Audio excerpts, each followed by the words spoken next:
ale ja się ich naszukałem. Kilkukrotnie przeszedłem całą trasę, gdzie kosiłem kosiarką i nie mogłem ich znaleźć, a one po prostu wypadły mi już jak zatrzymałem się po skończeniu pracy. No i super, bo to są stosunkowo świeże soczewki. Całe szczęście, że tu manewrując ich nie rozjechałem. A prosiłem malutki. A gdzie Gulliver? Znikający pies. A prosiłem Gulliver. Szukaj okularów.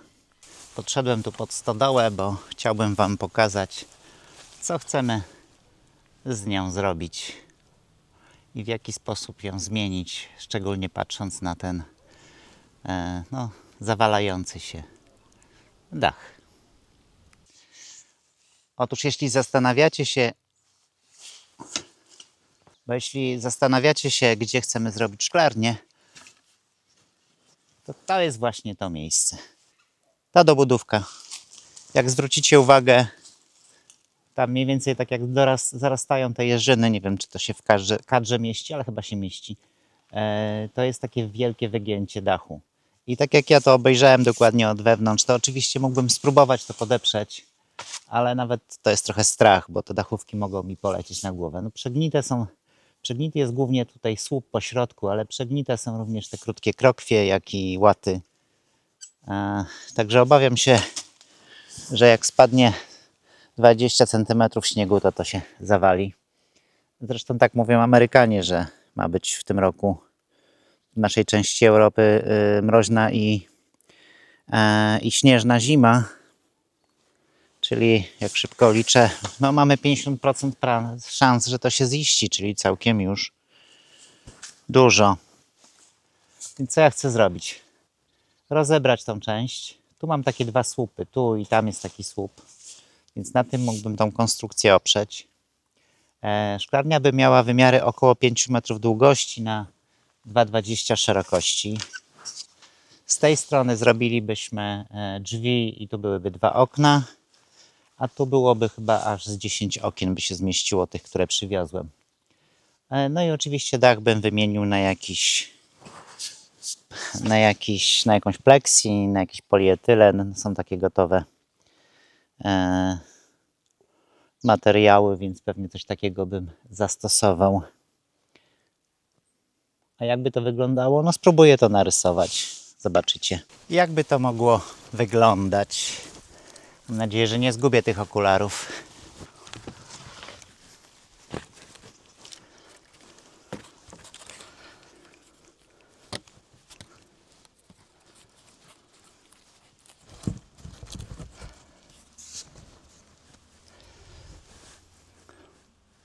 No dobra, powinno działać. Mam kredę, mam gąbkę, mam okulary.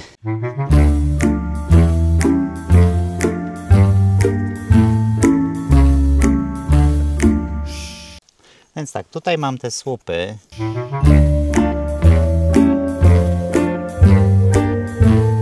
I tu mam drugi ten słup.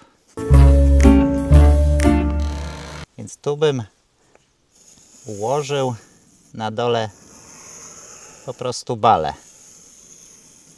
Bale tak docięte na styk, żeby jeden leżał nad drugim. Teraz tu trzeba zrobić drzwi.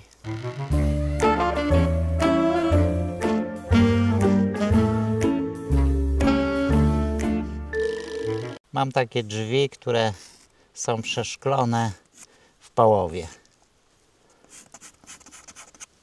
Tu też czyli tu muszę zrobić słup.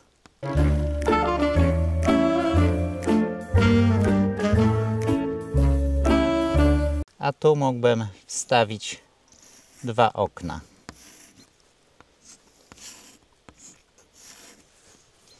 Natomiast to zabudować też z takich krótkich bali.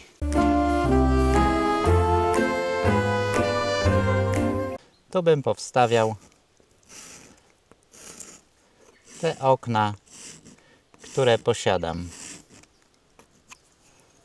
No i tu jest oczywiście słup, który wspiera konstrukcję.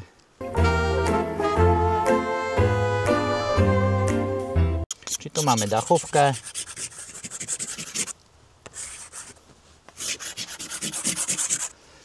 Tu mamy szyby.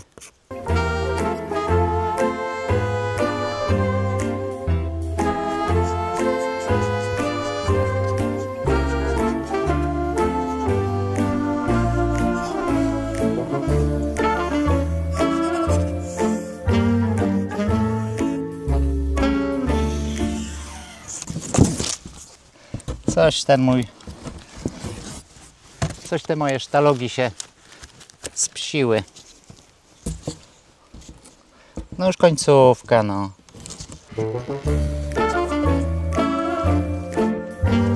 Dobra, ponieważ to nie chce współpracować, to muszę to przytrzymać. I tu bym też zrobił taką szybę, okienko trójkątne i o mniej regularnym kształcie. Tak bym to widział. No mam nadzieję, że nie popsuje to jakoś specjalnie wyglądu tej stodółki. Natomiast no, wybór mam niewielki.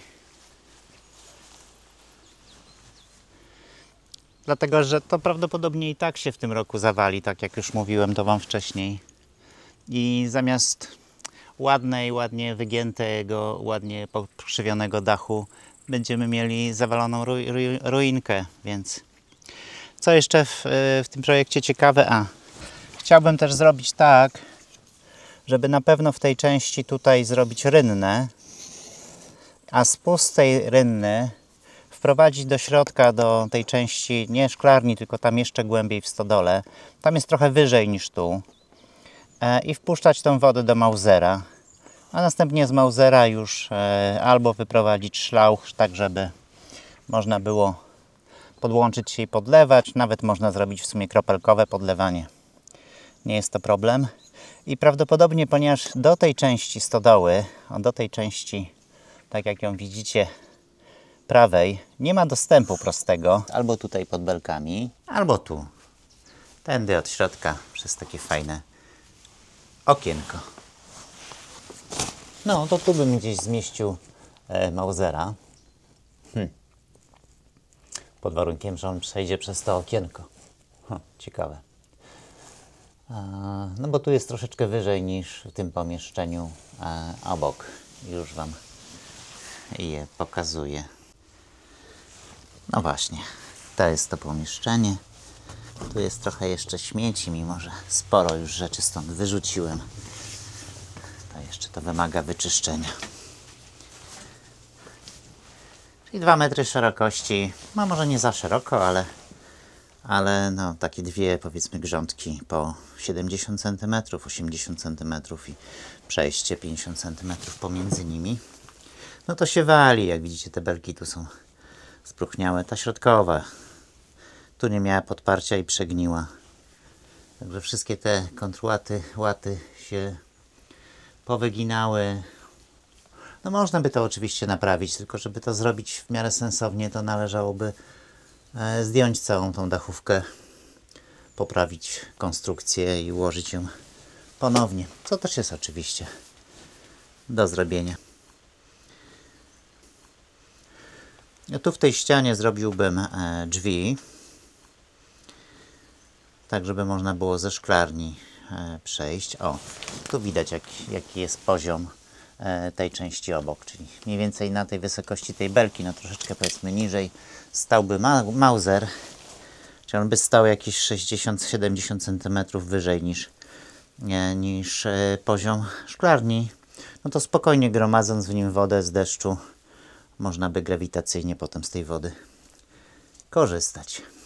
Ale wracając do drzwi, to tu bym wstawił te drzwi, tak żeby można było przejść sobie do tamtego pomieszczenia i łatwiej z niego korzystać i lepiej je wykorzystać.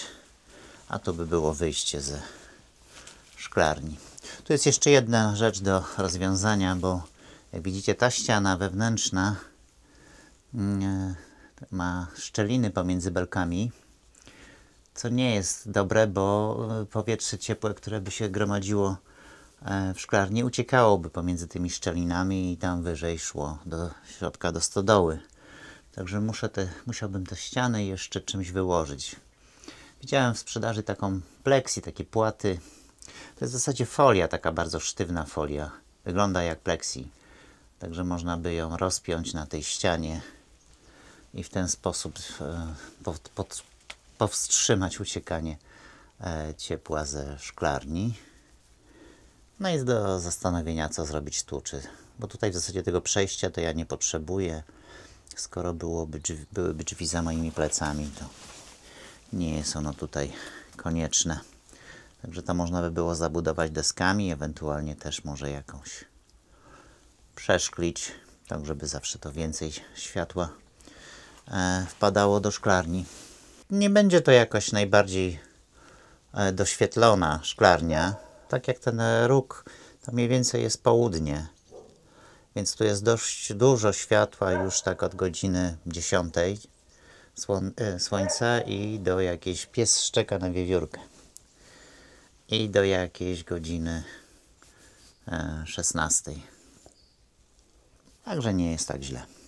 Okna mam pomalowane na biało. Wprawdzie ta farba się już łuszczy, ale mimo wszystko są na biało, więc czyszczenie tych okien to średni pomysł. Ale nie wiem, na ile ten biały kolor by tu pasował. Znaczy ta część, prawda, to będą belki, więc brąz. Konstrukcja też brąz, no bo to belki. Drzwi w sumie mam brązowe. Tu pewnie jakiś świetlik trzeba będzie zrobić. No, do pomyślenia. Może zrobić takie łaciate, czyli okna białe, a cała reszta brązowe.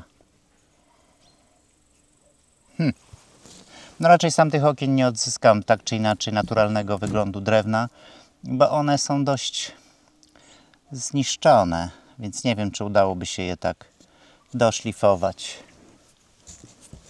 Dajcie znać w komentarzu, co o tym myślicie. A co do materiałów, to okna mam. Tych takich połówek mam 16.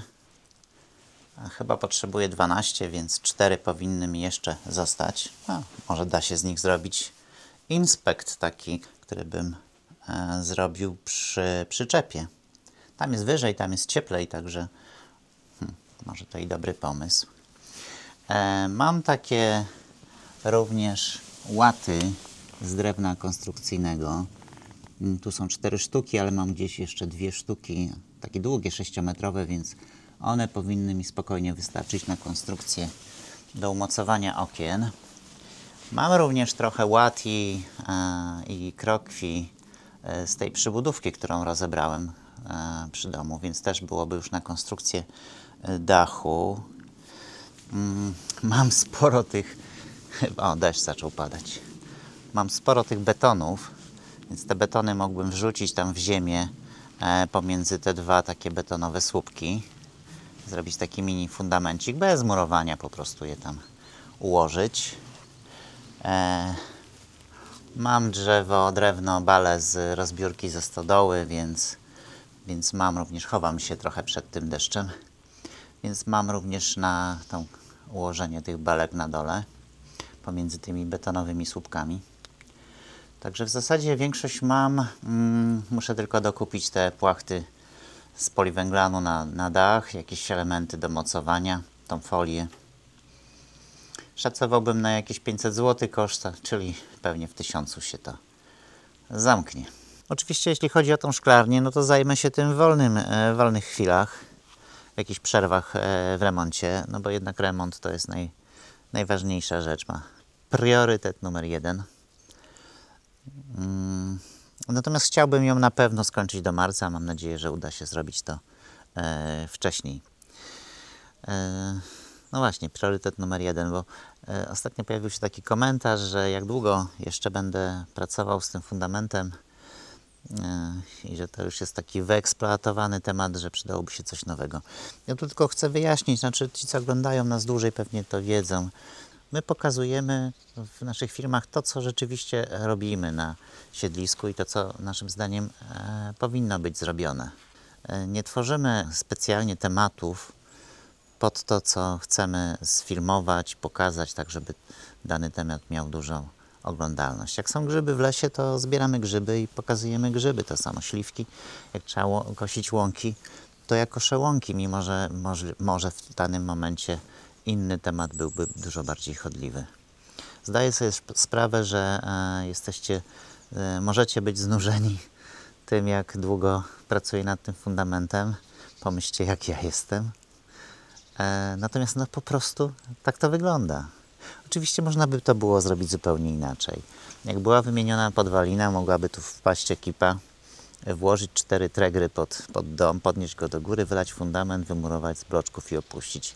1,5 miesiąca i gotowe. Ale to nie o to chodzi w tym wszystkim. Przy okazji może taki trochę nieplanowany walor edukacyjny naszych filmów, bo pokazują one rzeczywiście, ile to jest pracy z remontem takiego domu, jak to faktycznie wygląda, że to nie jest takie, kupiłem dom i na wsi drewniany i w nim mieszkam po 2 miesiącach. No dobra, pogadałem sobie. Ponieważ pogodę mamy taką, dzisiaj pada z przerwami, a jutro we wtorek ma padać tyle, że bez przerwy. W środę może będzie wreszcie trochę ładniej, mam nadzieję. To ja wracam do przyczepy, zmontuję ten film i puszczę go w środę. Ma to zresztą ten dodatkowy sens, że do środy na pewno jeszcze nie ruszę z szklarnią. A skoro Was pytam, no to byłoby nie fair, jakbym już tę pracę rozpoczął, nie czekając na to, co napiszecie na temat naszego pomysłu. To co? Z naszej strony to już wszystko. Bardzo dziękujemy za oglądanie. Będziemy wdzięczni, bardzo liczę na dużą ilość komentarzy, na lajki i na subskrypcje. A jeśli się Wam podobało, to dajcie dyla. Dziękujemy i dobranoc.